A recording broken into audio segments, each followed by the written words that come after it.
ರಾಜ್ಯದಲ್ಲಿ ಈಗ Bigg Boss ಈ ಶೋ ಫುಲ್ ಟ್ರೆಂಡ್ ಹುಟ್ಟು ಹಾಕಿದೆ. ಇದರಲ್ಲಿ ಈ 17 ಜನರ ಪೈಕಿ 5 ಜನ ಸಿಕ್ಕಾಪಟ್ಟೆ ಇಂಟ್ರೆಸ್ಟಿಂಗ್ ಕ್ಯಾರೆಕ್ಟರ್ ಗಳಿದ್ದಾರೆ. ದರ್ಶನ್ ಅವರ ಡೈ ಹಾರ್ಡ್ ಫ್ಯಾನ್ಸ್ ಕೂಡ ಈಗ ಬಿಗ್ ಬಾಸ್ ಕಂಟೆಸ್ಟೆಂಟ್ ಗಳಾಗಿದ್ದಾರೆ. ಹಾಗಾದ್ರೆ ಆ 5 ಜನ ದರ್ಶನ್ ಅವರ ಫ್ಯಾನ್ಸ್ ಯಾರ್ಯಾರು? ಹಾಯ್ ಹಲೋ ನಮಸ್ಕಾರ, ನೀವು ನೋಡ್ತಾ ಇದ್ದೀರಾ ಗ್ಯಾರಂಟಿ ನ್ಯೂಸ್. ನಾನು ರಾಮ್ ಬಡ್ಗೇರ್. ರಾಜ್ಯದಲ್ಲಿ ಈಗ ಬಿಗ್ ಬಾಸ್ ಈ ಶೋ ಫುಲ್ ಟ್ರೆಂಡ್ ಹುಟ್ಟು ಹಾಕಿದೆ. ಯಾಕೆ ಅಂತ ಹೇಳಿದ್ರೆ ಇದನ್ನ ನಡೆಸ್ಕೊಡ್ತಾ ಇರೋದು ಯಾರು? Kichcha Sudeep. Bigg Boss season 11 ಈಗ ಆರಂಭ ಆಗಿದೆ. ಆರಂಭಕ್ಕೂ ಮೊದಲು ಯಾರು ಇಲ್ಲಿ ಸ್ಪರ್ಧಿಗಳಾಗ್ತಾರೆ, ಯಾರ್ಯಾರು ಹೋಗಬಹುದು ಅನ್ನೋ ಕುತೂಹಲ ಸಿಕ್ಕಾಪಟ್ಟೆ ಇತ್ತು. ಅದರ ಬಗ್ಗೆ ಸಿಕ್ಕಾಪಟ್ಟೆ ಚರ್ಚೆ ಆಗ್ತಾ ಇತ್ತು. ಅದಾದ ನಂತರ ಗ್ರ್ಯಾಂಡ್ ಓಪನಿಂಗ್ ಆಗಿದೆ ನಿನ್ನೆ. ಸಾಕಷ್ಟು ಜನ ಏನೆಲ್ಲ ನಿರೀಕ್ಷೆ ಮಾಡಿದ್ರು ಅದು ಸುಳ್ಳಾಗಿದೆ. ಒಂದಿಷ್ಟು ಜನ ನಿರೀಕ್ಷೆ ಮಾಡಿದ್ದು ಸತ್ಯ ಕೂಡ ಆಗಿದೆ. ಅಂದ್ರೆ ಇದೇ ಸ್ಪರ್ಧಿ ಬರ್ತಾರೆ, ಇದೇ ಸೆಲೆಬ್ರಿಟಿ ಬಿಗ್ ಬಾಸ್ ಮನೆ ಒಳಗಡೆ ಹೋಗ್ತಾರೆ ಅನ್ನೋದು ಎಲ್ಲವೂ ಕೂಡ ಒಂದಿಷ್ಟು ಸತ್ಯ ಆಗಿದೆ, ಕೆಲವರ ನಿರೀಕ್ಷೆ ಸುಳ್ಳಾಗಿದೆ. ಆದ್ರೆ ಇಲ್ಲಿ ಇಂಟ್ರೆಸ್ಟಿಂಗ್ ಇದೆ ಈ ಬಾರಿ ಸ್ವರ್ಗ ಮತ್ತು ನರಕ ಅಂತ ಹೇಳಿ 2 ಮನೆಗಳಿದಾವೆ. ಬಿಗ್ ಬಾಸ್ ಮನೆ ಒಂದೇ ಅನ್ನೋದನ್ನ ನಾವು ಇಷ್ಟು ವರ್ಷಗಳ ಕಾಲ ನೋಡಿದ್ವಿ. ಆದ್ರೆ ಈ ವರ್ಷ ಸ್ವಲ್ಪ ಡಿಫ್ರೆಂಟ್ ಆಗಿದೆ. ಬಿಗ್ ಬಾಸ್ ಸೀಸನ್ 11 ಇದರಲ್ಲಿ 17 ಜನ ಸ್ಪರ್ಧಿಗಳು ಹೋಗಿದ್ದಾರೆ. ತುಂಬಾ ಚೆನ್ನಾಗಿದ್ದಾರೆ ಈ ಬಾರಿ. ಒಳ್ಳೊಳ್ಳೆ ಯಂಗ್ ಹುಡುಗರು ಹೋಗಿದ್ದಾರೆ, ಜೊತೆಗೆ ಯಂಗ್ ಹೀರೋಯಿನ್ಸ್ ಹೋಗಿದ್ದಾರೆ, ಯಂಗ್ ಗರ್ಲ್ಸ್ ಹೋಗಿದ್ದಾರೆ, ಜೊತೆಗೆ ಸೀನಿಯರ್ ನಟ ನಟಿಯರು ಕೂಡ ಹೋಗಿದ್ದಾರೆ, ಕಾಮನ್ ಮ್ಯಾನ್ ಕೂಡ ಹೋಗಿದ್ದಾರೆ. ಆದರೆ ಇದರಲ್ಲಿ ಈ 17 ಜನರ ಪೈಕಿ 5 ಜನ ಸಿಕ್ಕಾಪಟ್ಟೆ ಇಂಟ್ರೆಸ್ಟಿಂಗ್ ಕ್ಯಾರೆಕ್ಟರ್ಗಳಿದ್ದಾರೆ. ಹಾಗಾದ್ರೆ ಆ 5 ಜನ ಯಾರು? 5 ಜನ 17 ಜನರ ಪೈಕಿ 5 ಜನ ಕಂಟೆಸ್ಟೆಂಟ್ಗಳು ದರ್ಶನ್ ಅವರ ಫ್ಯಾನ್ಸ್. ದರ್ಶನ್ ಅವರ ಡೈ ಹಾರ್ಡ್ ಫ್ಯಾನ್ಸ್ ಕೂಡ ಈಗ ಬಿಗ್ ಬಾಸ್ ಕಂಟೆಸ್ಟೆಂಟ್ಗಳಾಗಿದ್ದಾರೆ. ಹಾಗಾದ್ರೆ ಆ 5 ಜನ ದರ್ಶನ್ ಅವರ ಫ್ಯಾನ್ಸ್ ಯಾರ್ಯಾರು ಈ ಬಿಗ್ ಬಾಸ್ ಕಂಟೆಸ್ಟೆಂಟ್ಗಳಲ್ಲಿ ಅನ್ನೋದನ್ನ ಮೊದಲಿಗೆ ಗಮನಿಸ್ತಾ ಹೋಗೋಣ. ಮೊದಲು ಯಾರಪ್ಪ? ಯಮುನಾ ಶ್ರೀನಿಧಿ. ಕನ್ನಡದ ಕೆಲವೊಂದಿಷ್ಟು ಸಿನಿಮಾಗಳಲ್ಲಿ ಅವರು ಅಭಿನಯಿಸಿದ್ದಾರೆ, ಸೀನಿಯರ್ ನಟಿ ಕೂಡ. ಜೊತೆಗೆ ಈಗ ಸದ್ಯದ ಮಟ್ಟಿಗೆ ಕೆಲವೊಂದಿಷ್ಟು ಕನ್ನಡದ ಸೀರಿಯಲ್ಗಳಲ್ಲೂ ಕೂಡ ಬ್ಯುಸಿ ಆಗಿದ್ದಾರೆ. ಸಾಕಷ್ಟು ಫೇಮಸ್ ಇದ್ದಾರೆ ಅವರು ಕೂಡ. ಹಾಗಾಗಿನೇ ಅವರನ್ನು ಬಿಗ್ ಬಾಸ್ ಎಂಟ್ರಿ ಮಾಡಿಕೊಂಡಿರೋದು. ಜೊತೆಗೆ ಅವರು ಈಗ ಸ್ವರ್ಗದಲ್ಲಿದ್ದಾರೆ. ಜೊತೆಗೆ ಅವರು ದರ್ಶನ್ ಅವರ ಡೈ ಹಾರ್ಡ್ ಫ್ಯಾನ್. ದರ್ಶನ್ ಅವರ ಜೊತೆಗೆ ತಾರಕ್ ಸಿನಿಮಾದಲ್ಲಿ ಅಭಿನಯ ಮಾಡಿದ್ದಾರೆ, ಅವರ ತಾಯಿ ಪಾತ್ರದಲ್ಲಿ, ನಿಮಗೆಲ್ಲ ನೆನಪಿರುತ್ತೆ. ಜೊತೆಗೆ ದರ್ಶನ್ ಅವರಿಗೆ ಬಹಳ ಇಷ್ಟವಾಗುವಂಥ ನಟಿ ಕೂಡ ಹೌದು. ಜೊತೆಗೆ ದರ್ಶನ್ ಅವರನ್ನ ದೇವತಾ ಮನುಷ್ಯನ ರೀತಿಯಲ್ಲಿ ಇವರು ಕಾಣ್ತಾರೆ. ಅವರನ್ನ ಈ ಕೊಲೆ ಆದ ನಂತರ ಅಥವಾ ರೇಣುಕಾಸ್ವಾಮಿ ಕೊಲೆ ಪ್ರಕರಣಕ್ಕೆ ಸಂಬಂಧಪಟ್ಟಂತೆ ದರ್ಶನ್ ಅವರನ್ನ ಅರೆಸ್ಟ್ ಮಾಡಿದ ನಂತರ ನಾವೆಲ್ಲ ಹೋಗಿ ಮಾತನಾಡಿಸೋದಕ್ಕೊಂದು ಕಾರಣ ಇತ್ತು. ಅವರು ಒಂದು ಪೋಸ್ಟ್ ಮಾಡಿದ್ರು ದರ್ಶನ್ ಅವರನ್ನ ಸಮರ್ಥನೆ ಮಾಡಿಕೊಂಡು. ಇದನ್ನ ನಂಬೋದಕ್ಕೆ ಸಾಧ್ಯ ಆಗ್ತಾ ಇಲ್ಲ. ದರ್ಶನ್ ಕೋಪದಲ್ಲಿ ಏನಾದರೂ ಮಾಡಿರಬಹುದು, ಆದರೆ ಕೊಲೆ ಮಾಡೋದಕ್ಕೆ ಸಾಧ್ಯನೇ ಇಲ್ಲ ಅಂತ ಮನಸ್ಥಿತಿ ದರ್ಶನ್ ಅವರದ್ದಲ್ಲ ಅಂತ ಕೂಡ ಹೇಳಿದ್ರು. ನಾನು ಅವರನ್ನ ದೇವತಾ ಮನುಷ್ಯನ ರೀತಿಯಲ್ಲಿ ನೋಡ್ತೀನಿ. 7 ವರ್ಷಗಳ ನಂತರ ನನ್ನನ್ನು ಅವರು ನೋಡಿದ್ರು. ಆಗಲೂ ಕೂಡ ನನ್ನನ್ನು ಗುರುತಿಡ್ಕೊಂಡು ಅಮ್ಮ ಅಂತ ಹೇಳಿ ಮಾತನಾಡಿದ್ರು. ಅಮ್ಮ ಅಂದ ತಕ್ಷಣ ನಾನು ಅವರಿಗೆ ಅಭಿಮಾನಿ ಆಗಿಬಿಟ್ಟೆ. ಒಬ್ಬ ಸೀನಿಯರ್ ನಟ ನಟಿಯರಿಗೆ ಯಾವ ರೀತಿಯಾಗಿ ಗೌರವವನ್ನು ಕೊಡ್ತಾರೆ ಅನ್ನೋದನ್ನ ನಾವು ಹತ್ತಿರದಿಂದ ನೋಡಿದ್ದೀವಿ. ಹಾಗಾಗಿನೇ ಅವರು ಎಷ್ಟು ಒಳ್ಳೆಯವರು, ಎಷ್ಟು ಒಳ್ಳೆಯ ವ್ಯಕ್ತಿತ್ವದ ವ್ಯಕ್ತಿ ಅನ್ನೋದು ನಮಗೆ ಭಾಳ ಚೆನ್ನಾಗಿ ಗೊತ್ತಿದೆ ಅಂತೆಲ್ಲ ಖುಷಿಯಾಗಿ ಯಮುನಾ ಅವರು ಮಾತನಾಡಿದರು. ಅದಾದ ನಂತರ ಈ ಕೊಲೆ ಪ್ರಕರಣದ ವಿಚಾರ ಕೇಳಿ ಬಹಳಷ್ಟು ನೋವಾಯಿತು ನನಗೆ. ಅವರು ಕೊಲೆ ಮಾಡುವಂಥ ವ್ಯಕ್ತಿಯಲ್ಲ, ಅದನ್ನು ನಾವು ನಂಬೋದಕ್ಕೂ ಸಾಧ್ಯನೇ ಇಲ್ಲ ಅಂತ ಕೂಡ ನಮ್ಮ ಜೊತೆಗೆ ಅವರು ಮಾತನಾಡಿದರು.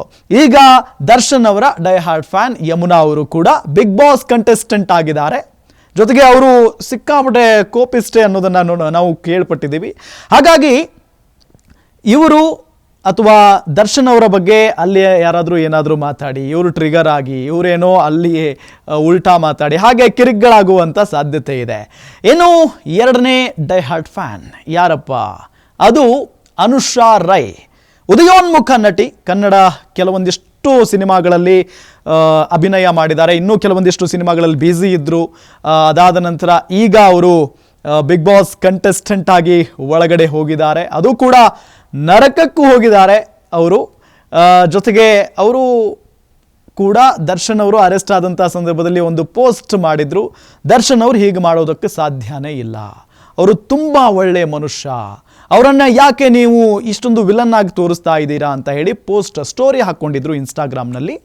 ಅದಾದ ನಂತರ ಎಲ್ಲರೂ ಕರೆ ಮಾಡಿ ಏನು ಅಷ್ಟೊಂದು ಸಮರ್ಥನೆ ಮಾಡ್ಕೊಳ್ತಾ ಇದ್ದೀರಾ ಅಂತ ಕೇಳಿದಾಗ ಅವರು ಆ ಪೋಸ್ಟನ್ನು ಡಿಲೀಟ್ ಮಾಡ್ತಾರೆ.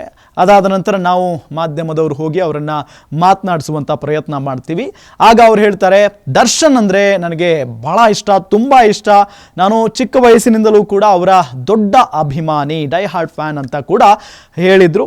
ಜೊತೆಗೆ ದರ್ಶನ್ ಅವರು ಈ ಆರೋಪದಲ್ಲಿ ಸಿಕ್ಕಾಕೊಂಡಿದ್ದಾರಲ್ಲ, ಏನು ಹೇಳ್ತೀರಿ ಅಂದಾಗ ಸಾಧ್ಯನೇ ಇಲ್ಲ, ಅದನ್ನು ನಂಬೋದೂ ಇಲ್ಲ, ದರ್ಶನ್ ಕೊಲೆ ಮಾಡುವಂಥ ವ್ಯಕ್ತಿ ಅಲ್ವೇ ಅಲ್ಲ ಅಂತ ಹೇಳಿ ಬಹಳಷ್ಟು ಸಮರ್ಥನೆಯನ್ನು ಮಾಡಿಕೊಂಡಿದ್ರು, ಮಾತನಾಡಿದ್ರು.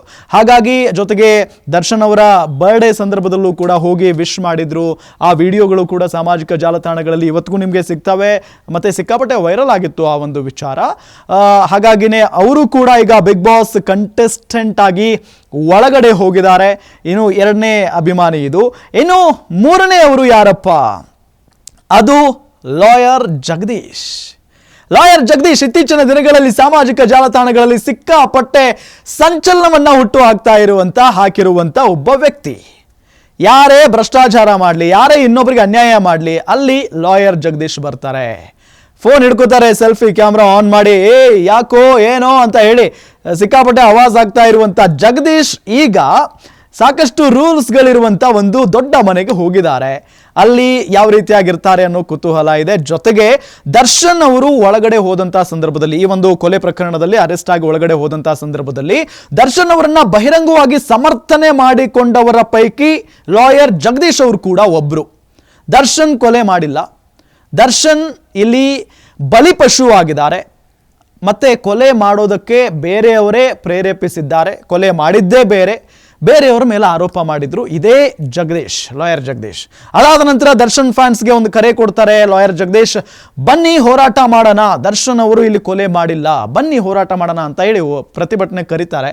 ಆ ಸಂದರ್ಭದಲ್ಲಿ ದರ್ಶನ್ ಅವರ ಕೆಲವೊಂದಿಷ್ಟು ಜನ ಫ್ಯಾನ್ಸ್, ಒಂದು 20-30 ಜನ ಮಾತ್ರ ಬಂದಿದ್ರಂತೆ, ಇನ್ನುಳಿದವರು ಯಾರೂ ಬಂದಿಲ್ಲ. ಅದಾದ ನಂತರ ಮತ್ತೆ ಸೆಲ್ಫಿ ವಿಡಿಯೋ ಮಾಡ್ತಾರೆ. ಏನ್ರೋ ದರ್ಶನ್ ಫ್ಯಾನ್ಸ್ ಇಷ್ಟೊಂದು ಜನ ಇದ್ದೀರಾ, ಯಾರು ಬಂದೇ ಇಲ್ವಲ್ಲ ಅಂತೆಲ್ಲ ಬಹಳ ಅಂದರೆ ವ್ಯಂಗ್ಯವಾಗಿ ಮಾತನಾಡೋದಕ್ಕೆ ಶುರು ಮಾಡ್ತಾರೆ. ಮೊದಲೆಲ್ಲ ದರ್ಶನ್ ಪರವಾಗೇ ಮಾತನಾಡ್ತಾ ಇದ್ರು, ಅದಾದ ನಂತರ ಆ ಮಾತಿನ ದಾಟಿ ಶೈಲಿನೇ ಬೇರೆ ಆಗೋಗ್ಬಿಡುತ್ತೆ. ಅಂದರೆ ದರ್ಶನ್ ಫ್ಯಾನ್ಸ್ ಬಗ್ಗೆ ಒಂದಿಷ್ಟು ಮಾತುಗಳನ್ನು ಆಡ್ತಾರೆ, ನೀವೆಲ್ಲ ಏನು ಬರಲ್ವಾ, ಬರೀ ಸೋಷಿಯಲ್ ಮೀಡಿಯಾದಲ್ಲಿ ಮಾತ್ರ ಕಮೆಂಟ್ ಹಾಕೋಕೆ ಮಾತ್ರ ಸೀಮಿತನ, ಹಾಗೆ ಹೇಗೆ ಅಂತೆಲ್ಲ ಮಾತನಾಡ್ತಾರೆ. ಅದಾದ ನಂತರ ಈಗ ದರ್ಶನ್ ಅವರನ್ನ ಸಮರ್ಥನೆ ಮಾಡಿಕೊಂಡಂಥ ಒಬ್ಬ ವ್ಯಕ್ತಿ ಬಿಗ್ ಬಾಸ್ ಕಂಟೆಸ್ಟೆಂಟ್ ಆಗಿ ಒಳಗಡೆ ಹೋಗಿದ್ದಾರೆ ಅಂತ ಅಂದರೆ ಅದು ಸುಮ್ಮನೆ ಅಲ್ಲ. ನಾನು ಮತ್ತೆ ಹೇಳ್ತಾ ಇದ್ದೀನಿ, ಬಿಗ್ ಬಾಸ್ನಲ್ಲಿ ಏನು ಬೇಕಾದರೂ ನಡೆಯುತ್ತೆ. ಯಾರನ್ನು ಈ ವ್ಯಕ್ತಿ ಹೊರಗಡೆನೇ ಸುಮ್ಮನೆ ಬಿಡ್ತಾ ಇರಲಿಲ್ಲ, ಒಳಗಡೆ ಒಂದು ಮನೇಲಿ ಕೂಡ ಹಾಕಿದ್ದಾರೆ. ಈಗ ಅಲ್ಲಿ ದರ್ಶನ್ ಅವರ ಟಾಪಿಕ್ ಏನಾದರೂ ಬಂದರೆ, ಆ ಸಂದರ್ಭದಲ್ಲಿ ಕಿತ್ತಾಟ ನಡೆದ್ರೆ ಅಲ್ಲಿ ಲಾಯರ್ ಜಗದೀಶ್ ಅವರ ಧ್ವನಿ ದೊಡ್ಡದಾಗಿ ಕೇಳಿಸೋದ್ರಲ್ಲಿ ಅನುಮಾನನೇ ಇಲ್ಲ. ಹಾಗಾಗಿ ಈ ಬಾರಿ ಇಂಟ್ರೆಸ್ಟಿಂಗ್ ಇರುತ್ತೆ ಬಿಗ್ ಬಾಸ್ ಸಿಕ್ಕಾಪಟ್ಟೆ. ಏನು 4ನೇ ಅಭಿಮಾನಿ ಯಾರಪ್ಪ? ಅದು ತ್ರಿವಿಕ್ರಮ್. ನಿಮಗೆ ಬಹಳ ಚೆನ್ನಾಗಿ ಗೊತ್ತಿರುತ್ತೆ, ಪದ್ಮಾವತಿ ಅನ್ನೋ ಸೀರಿಯಲ್ನಲ್ಲಿ ಅವರು ಹೀರೋ ಆಗಿ, ನಾಯಕ ನಟನಾಗಿ ಅಭಿನಯಿಸಿದ್ರು. ಜೊತೆಗೆ ತುಂಬ ಹ್ಯಾಂಡ್ಸಮ್ ಆಗಿದ್ದಾರೆ, ಕ್ಯೂಟ್ ಆಗಿದ್ದಾರೆ, ಅವರಿಗೆ ಸಾಕಷ್ಟು ಜನ ಫ್ಯಾನ್ಸ್ ಕೂಡ ಇದ್ದಾರೆ, ಲೇಡಿ ಫ್ಯಾನ್ಸೇ ಜಾಸ್ತಿ ಅಂತೆ. ಇದರ ಜೊತೆಗೆ ಅವರು ಕೂಡ ದರ್ಶನ್ ಅವರ ಅಭಿಮಾನಿ. ದರ್ಶನ್ ನನಗೆ ಯಾವತ್ತೂ ಸ್ಫೂರ್ತಿ ಅಂತ ಕೂಡ ಅವರು ಹೇಳಿಕೆಯನ್ನು ಕೊಟ್ಟಿದ್ದರು. ಹಾಗಾಗಿ ದರ್ಶನ್ ಅವರನ್ನು ಅವರು ಕೂಡ ಬಿಟ್ಕೊಡಲ್ಲ. ಕೊಲೆ ಆದಂಥ ಸಂದರ್ಭದಲ್ಲೂ ಕೂಡ ದರ್ಶನ್ ಅವರ ಬಗ್ಗೆನೇ ಒಳ್ಳೆಯದೇ ಮಾತನಾಡಿದರು ತ್ರಿವಿಕ್ರಮ್. ಅವರು ಕೂಡ ಈಗ ಬಿಗ್ ಬಾಸ್ ಕಂಟೆಸ್ಟೆಂಟ್ ಆಗಿ ಒಳಗಡೆ ಹೋಗಿದ್ದಾರೆ. 4ನೇ ಅಭಿಮಾನಿ ಇವರು. ಇನ್ನು 5ನೇ ಅವರೊಬ್ರು ಇದ್ದಾರೆ, ದರ್ಶನ್ ಅವರಿಗೆ ಬಹಳ ಅತ್ಯಾಪ್ತರು. ಯಾರಪ್ಪ? ಧರ್ಮ ಕೀರ್ತಿರಾಜ್. ಕಣ್ಣ ಸಲಿಗೆ ಹಾಡನ್ನ ನೀವೆಲ್ಲ ಕೇಳೇ ಇರ್ತೀರಾ. ನವಗ್ರಹ ಸಿನಿಮಾದಲ್ಲಿ ದರ್ಶನ್ ಅವರ ಜೊತೆಗೆ ಧರ್ಮ ಕೀರ್ತಿರಾಜ್ ಅವರು ಕೂಡ ಅಭಿನಯಿಸಿರ್ತಾರೆ. ಅದು ಕೂಡ ಪೊಲೀಸ್ ಕ್ಯಾರೆಕ್ಟರ್ ಮಾಡಿರ್ತಾರಲ್ಲ, ಅದೇ ಧರ್ಮ ಕೀರ್ತಿರಾಜ್ ಈಗ ಒಳಗಡೆ ಹೋಗಿದ್ದಾರೆ. ಮತ್ತೆ ಈ ಸುದೀಪ್ ಅವರು ಕೇಳಿದಂಥ ಸಂದರ್ಭದಲ್ಲಿ, ಅಂದರೆ ಏನು ಹೇಳ್ತೀರಾ ಒಳಗಡೆ ಹೋಗುವಂಥ ಸಂದರ್ಭದಲ್ಲಿ, ಅಂದರೆ ಬಿಗ್ ಬಾಸ್ ಮನೆ ಒಳಗಡೆ ಕಳಿಸುವಂಥ ಸಂದರ್ಭದಲ್ಲಿ ಗ್ರ್ಯಾಂಡ್ ಓಪನಿಂಗ್ ಕಾರ್ಯಕ್ರಮದಲ್ಲಿ ಸುದೀಪ್ ಅವರು ಹೇಳ್ತಾರೆ, ಕೊನೆಯದಾಗಿ ಒಳಗಡೆ ಹೋಗ್ತಾ ಇದ್ದೀರಾ, ಏನು ಹೇಳ್ತೀರಾ ಅಂತ ಕೇಳ್ತಾರೆ. ಆಗ ಮರಿಯಲ್ಲ ಯಾರು ಧರ್ಮ ಕೀರ್ತಿರಾಜ್, ನಾನು ಇಷ್ಟು ದೊಡ್ಡ ಮಟ್ಟಕ್ಕೆ ಬರೋದಕ್ಕೆ ದರ್ಶನ್ ಅವರು ಮತ್ತು ಅವರ ಸಹೋದರ ದಿನಕರ್ ತೂಗುದೀಪ್ ಅವರೇ ಕಾರಣ. ನವಗ್ರಹದಲ್ಲಿ ನನಗೆ ಅವಕಾಶವನ್ನು ಮಾಡಿಕೊಟ್ರು. ತೂಗುದೀಪ ಒಂದು ಸಂಸ್ಥೆಯಿಂದ ನಾನು ಇಷ್ಟು ದೊಡ್ಡ ಮಟ್ಟಕ್ಕೆ ಬೆಳೆದಿದ್ದೀನಿ. ಜೊತೆಗೆ ಕಣ್ಣ ಸಲಿಗೆಯಿಂದ ನನ್ನನ್ನು ಎಲ್ಲರೂ ಆ ಒಂದು ಸಾಂಗ್ನಿಂದನೇ ಎಲ್ಲರೂ ನನ್ನನ್ನು ಗುರುತಿಸ್ತಾರೆ. ಅದಕ್ಕೆ ಕಾರಣನೇ ದರ್ಶನ್ ಸರ್ ಅಂತ ಹೇಳಿ ಅಲ್ಲೂ ಕೂಡ ಹೆಮ್ಮೆಯಿಂದ ಧರ್ಮ ಕೀರ್ತಿರಾಜ್ ಅವರು ಹೇಳ್ತಾರೆ. ಅದು ಕೂಡ ಸುದೀಪ್ ಅವರ ಮುಂದೆನೆ. ಇನ್ನೂ ಇಂಟ್ರೆಸ್ಟಿಂಗ್ ಏನಪ್ಪಾ ಅಂತ ಅಂದರೆ, ಸುದೀಪ್ ಅವರು ಇಬ್ಬರು ಕಂಟೆಸ್ಟೆಂಟ್ಗಳನ್ನು ಸ್ಟೇಜ್ಗೆ, ವೇದಿಕೆಗೆ ಕರೀತಾರೆ. ಅದು ಕೂಡ ಅನುಷಾ ರೈ ಮತ್ತು ಕೀರ್ತಿರಾಜ್ ಇಬ್ಬರನ್ನು ಕೂಡ ಒಮ್ಮೆಲೆ ಸ್ಟೇಜ್ಗೆ ಕರೀತಾರೆ. ಆ ಸಂದರ್ಭದಲ್ಲಿ ಯಾಕೆ ಕರೀತಾರೆ ಅಂತ ಅಂದರೆ, ಅವರಿಬ್ಬರು ತುಂಬ ಕ್ಲೋಸ್ ಮತ್ತು ದರ್ಶನ್ ಅವರ ಅಭಿಮಾನಿಗಳು. ಅನುಷಾ ರೈ ಮತ್ತು ಧರ್ಮ ಕೀರ್ತಿರಾಜ್ ಒಂದೇ ಸಿನಿಮಾದಲ್ಲಿ ಅಭಿನಯ ಕೂಡ ಮಾಡಿದ್ದಾರೆ. ಅವರು ನಾಯಕ ಹಾಗೂ ನಾಯಕಿ ನಟಿಯಾಗಿ ಅಭಿನಯ ಮಾಡಿದ್ದಾರೆ. ಹಾಗಾಗಿ ಅವರಿಬ್ಬರನ್ನು ಒಟ್ಟಿಗೆ ಕರೆಸಿ ಅದೊಂಥರ ಆಟ ಗೇಮ್ ಆಡಿಸ್ತಾರೆ. ಚೆನ್ನಾಗಿರುತ್ತೆ ನೋಡೋಕ್ಕೆ, ನೋಡಿದವ್ರಿಗೆ ತುಂಬ ಚೆನ್ನಾಗಿ ಗೊತ್ತಿರುತ್ತೆ. ಅದಾದ ನಂತರ ಅವರಿಬ್ಬರನ್ನು ಒಟ್ಟಿಗೆನೇ ಒಳಗಡೆ ಕರೆಸ್ತಾರೆ. ಒಬ್ಬರು ನರಕಕ್ಕೆ ಹೋಗ್ತಾರೆ ಅನುಷಾ ರೈ, ಧರ್ಮ ಕೀರ್ತಿರಾಜ್ ಸ್ವರ್ಗಕ್ಕೆ ಹೋಗ್ತಾರೆ. ಒಟ್ಟಾರೆಯಾಗಿ ಈ 5 ಜನ ಬಿಗ್ ಬಾಸ್ ಕಂಟೆಸ್ಟೆಂಟ್ಗಳು ದರ್ಶನ್ ಅವರ ಅಭಿಮಾನಿಗಳು. ಹಾಗಾಗಿನೇ ಸಿಕ್ಕಾಪಟ್ಟೆ ಕುತೂಹಲ ಕೆರಳಿಸಿದೆ ಈ ಬಾರಿ. ಏನು ವಿಚಾರ ಅಂತ ಅಂದರೆ, ಈ 5 ಜನ ಒಗ್ಗಟ್ಟಾಗಿರ್ತಾರ? ಅದು ಕೂಡ ಅಲ್ಲಿ ಗೇಮ್ ಸ್ಪರ್ಧೆ ಇದ್ದೇ ಇರುತ್ತೆ. ತಾವು ಗೆಲ್ಲೇಬೇಕು ಅಂತ ಅಲ್ಲಿ ಹೋಗಿರ್ತಾರೆ. ಅದೆಲ್ಲ ಒಂದು ವಿಚಾರ. ಆದರೆ ದರ್ಶನ್ ಅವರ ಟಾಪಿಕ್ ಬಂದೇ ಬರುತ್ತೆ ಅಂತ ಎಲ್ಲರೂ ಅಂದ್ಕೊಂಡಿದ್ದಾರೆ. ಬಿಕಾಸ್ ದರ್ಶನ್ ಅವರು ಮೇರು ನಟ ಕನ್ನಡ ಚಿತ್ರರಂಗದಲ್ಲಿ, ಅದರಲ್ಲಿ ಡೌಟೇ ಇಲ್ಲ. ಈ ಒಂದು ಪ್ರಕರಣದಲ್ಲಿ ಸಿಕ್ಕಾಕೊಂಡು ಅವರಿಗೆ ಅರೆಸ್ಟ್ ಆಗಿದ್ದಾರೆ. ಅದು ಸತ್ಯಾಸತ್ಯತೆ ಇನ್ನು ಸ್ವಲ್ಪ ಕೆಲವೇ ದಿನಗಳಲ್ಲಿ ಆಚೆನೂ ಕೂಡ ಬರುತ್ತೆ. ಆದರೆ ಈಗ ಹಾಟ್ ಟಾಪಿಕ್ ಆಗಿರೋದ್ರಿಂದ ದರ್ಶನ್ ಅವ್ರ ಮ್ಯಾಟರ್ ಏನಾದರೂ ಒಳಗಡೆ ಬಂದರೆ, ಬಿಗ್ ಬಾಸ್ ಮನೆಯಲ್ಲಿ ಯಾರಾದರೂ ಎತ್ತಿದ್ರೆ ಅದಕ್ಕೆ ಪ್ರತಿರೋಧವನ್ನು ಒಡ್ತಾರೆ ಇವರು ಈ 5 ಜನ ಅನ್ನೋದು ನಮ್ಮ ನಂಬಿಕೆ. ಯಾಕೆ ಅಂತ ಹೇಳಿದ್ರೆ, ಹೊರಗಡೆ ಇದ್ದಾಗಲೂ ಕೂಡ ಅವರು ದರ್ಶನ್ ಅವರ ಪರವಾಗಿನೇ ನಿಂತಿದ್ರು, ಒಳಗಡೆ ಹೋದಾಗ್ಲೂ ನಿಲ್ತಾರೆ ಅನ್ನೋದು ಒಂದು ನಂಬಿಕೆ. ಹಾಗಾಗಿ ದರ್ಶನ್ ಅವ್ರ ವಿಚಾರ ಬಂದಾಗ ಅಲ್ಲಿ ಗಲಾಟೆ ಆಗೋದಂತೂ ಖಂಡಿತ. ಯಾಕೆ ಅಂತ ಹೇಳಿದ್ರೆ, ಬಿಗ್ ಬಾಸ್ ಮನೆಯಲ್ಲಿ ಏನು ಬೇಕಾದರೂ ನಡೆಯುತ್ತೆ. ಕೂಲ್ ಆಗಿದ್ದವರು ಆಂಗ್ರಿ ಮ್ಯಾನ್ ಆಗೋಗ್ಬಿಡ್ತಾರೆ. ಏನು ಚೀರಾಡ್ತಾರೆ, ಕೂಗಾಡ್ತಾರೆ, ಹೊಡೆಯೋದಕ್ಕೂ ಹೋದಂಥ ಉದಾಹರಣೆಗಳನ್ನು ನಾವು ಈ 10 ಸೀಸನ್ಗಳಲ್ಲಿ ನೋಡಿದ್ದೀವಿ. ಇದು 11ನೇ ಸೀಸನ್ನು. ಹಾಗಾಗಿ ಏನು ಬೇಕಾದರೂ ಬರುತ್ತೆ. ಸಿಟ್ನಲ್ಲಿ ಏನು ಹೆಸರುಗಳನ್ನಾದರೂ ತೆಗೆದುಕೊಳ್ತಾರೆ, ಏನು ಬೈಗುಳಗಳನ್ನಾದರೂ ಬೈದು ಬಿಡ್ತಾರೆ. ಹಾಗಾಗಿ ಏನು ಬೇಕಾದರೂ ಆಗಬಹುದು. ನೋಡೋಣ, ಈ ಬಾರಿ ಇಂಟ್ರೆಸ್ಟಿಂಗ್ ಇದೆ ಬಿಗ್ ಬಾಸ್ ಸೀಸನ್ 11. ಈ 5 ಜನರ ಮೇಲೆ ವಿಶೇಷವಾದಂಥ ಒಂದು ಕಣ್ಣು, ಎಲ್ಲ ವೀಕ್ಷಕರ ಕಣ್ಣು ಇದ್ದೇ ಇರುತ್ತೆ. ನೋಡೋಣ ಇವರು ಹೇಗೆ ಪರ್ಫಾರ್ಮ್ ಮಾಡ್ತಾರೆ, ನೋಡೋಣ. ಯಾಕೆ ಅಂತ ಹೇಳಿದರೆ, ದರ್ಶನ್ ಫ್ಯಾನ್ಸ್ ಅವರ ಬೆಂಬಲಿಗರು ಕೂಡ, ದರ್ಶನ್ ಫ್ಯಾನ್ಸ್ ಬೆಂಬಲ ಕೂಡ ಇವರಿಗೆ ಇದ್ದೇ ಇರುತ್ತೆ.